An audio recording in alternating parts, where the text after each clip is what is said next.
소비자 고발, 먹거리 엑스파일에서 자신의 이름을 걸고 프로그램을 진행한 이영돈 PD, 예능 PD가 아님에도 프로그램의 흥행으로 인지도가 높았습니다. 하지만 많은 논란을 일으켜 나락에 빠지고 사이버레카의 아버지로 불리게 되는데 현재는 부정선거의 실체를 밝힌다며 다시 한번 일어서고 있습니다. 이영돈 PD가 스타 PD가 된 계기인 소비자 고발, 오늘은 소비자 고발에 대해 알아봅시다.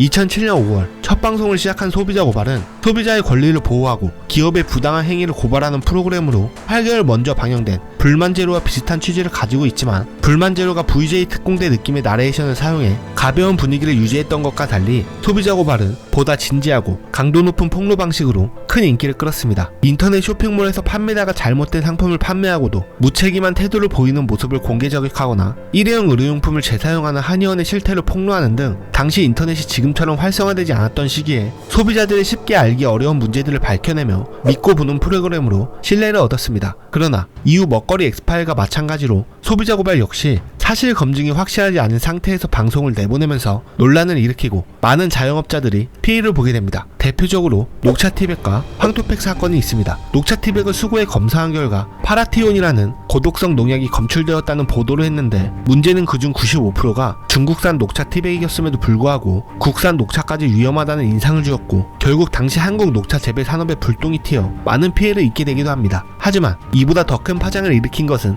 황토팩 사건이었습니다. 당시 탤런트 김용혜 씨가 판매하던 황토팩에 중금속이 검출되었다는 보도를 진행했는데, 황토팩에 포함된 쇳가루가 황토 고유의 성분이 아니고 분쇄기 안에 있는 쇠구슬이 마모돼 발생한 것으로 안전하지 않다라는 내용이었는데요. 그러나 이후 조사 결과 황토팩 안에 포함된 쇳가루는 자철석으로 황토에 원래 포함된 성분이고 인체에 무해한 것으로 판명되게 됩니다. 하지만 진실이 알려졌을 때는 이미 방송의 영향으로 소비자의 신뢰는 사라져 황토팩 회사들이 줄줄이 타격을 입은 뒤였고, 황토팩 사업을 진행하던 김용혜 씨도 이를 피해갈 수 없었습니다. 이후 김용혜 씨는 매출 폭락으로 사업을 접게 되고 이혼까지 당하게 되었으며, 정신적 스트레스로 인해 건강이 악화되었고 결국 암투병 끝에 세상을 떠났습니다. 이러한 논란과 함께 2010년 이영돈 PD의 룸살롱 술자리 논란까지 발생하며 KBS를 퇴사하게 되었고, 소비자 고발은 변해가기 시작했는데요. 소비자를 소중하게 생각하는 남자라는 코너가 신설되면서 개그맨 송중근 씨가 등장해 위기타출 넘버원과 비슷한 꽁트 형식의 연출이 도입되면서 무거운 폭로 중심의 보도 형식에서 가벼운 소비자 정보 프로그램으로 점차 변해갔습니다. 결국 프로그램은 초창기에 강한 고발 형식을 유지하기 어려워졌고, 2013년 기존 포맷을 폐지하고 똑똑한 소비자 리포트란 이름으로 새롭게 개편되었습니다. 개편된 이후에도 나쁘지 않은 성적을 기록하고 있었지만 2018년 KBS 가을 개편에서 KBS를 효율적이고 젊은 방송사로 만들 것이라는 명분하에 5년 이상 방영된 프로그램들을 폐지하게 되면서 소비자 리포터 역시 종영되게 됩니다. 소비자 고발은 소비자의 권익을 보호하고 사회적 문제를 조명하는 중요한 역할을 했지만, 사실 검증이 미흡한 보도 방식으로 인해 수많은 자영업자와 기업들이 억울한 피해를 본 점이